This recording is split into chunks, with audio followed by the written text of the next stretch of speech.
আমার গাছের ড্রাগন পেকে গেছে, 4টা ড্রাগন একসাথে পেকেছে।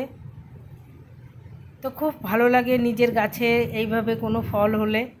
আর দেখুন গাছ থেকে এই মাত্রই পেড়ে আনলাম, কত সুন্দর পেকে টুকটুকে লাল হয়েছে। তো গাছে এই ফুল হওয়া শুরু থেকে ফল পাকা পর্যন্ত প্রায় 1 মাস টাইম লাগে। তার মধ্যেই ফুল থেকে ফল হয়ে পেকেও যায়। খুব দ্রুত গতিতে ফুল হওয়ার পরে ফল পাকে। তো ড্রাগন গাছের যত্ন তো খুব কম করতে হয়। আর একটা গাছ আপনি যদি তৈরি করতে পারেন, মনে করুন আপনি বাগান ভরিয়ে ফেলতে পারবেন। এগুলো সাধারণত ফেব্রুয়ারি মার্চ মাসে কাটিং করতে হয়। তখন এই কাটিংগুলো লাগিয়ে দিলে খুব তাড়াতাড়ি এর থেকে শিকড় হয়ে নতুন চারা হয়। আর খুব বেশি বড় টবের দরকার হয় না। আমার এটা খুব বেশি বড় টব না, 8 ইঞ্চি 10 ইঞ্চি টবেই খুব ভালো ড্রাগন হয়।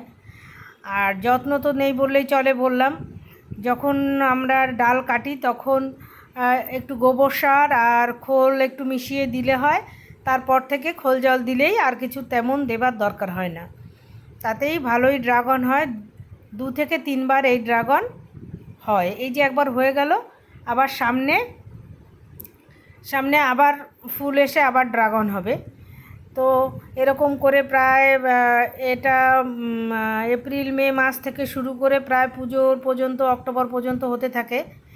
আর গাছ তৈরি করা তো খুবই সহজ। এইভাবে আপনি অনেক গাছ লাগিয়ে খুব কম যত্নে একটা যে কোনো ছাদের কর্নারে রেখে দিলেন। বাঁশের সাইকেলের টায়ার দিয়ে টেক্সচার বানিয়ে খুব সুন্দর করে রাখতে পারেন। তো সেইভাবে রাখলে তো প্রচুর ড্রাগন হবে। আর এটা থেকেই নিজেদের খাওয়া তো চলেই যাবে, আরও অনেক লোককে দিতেও পারবেন। টেস্ট খুব। এটা আমার একটা প্রজাতির ড্রাগনই আছে যেটা ভেতরে লাল।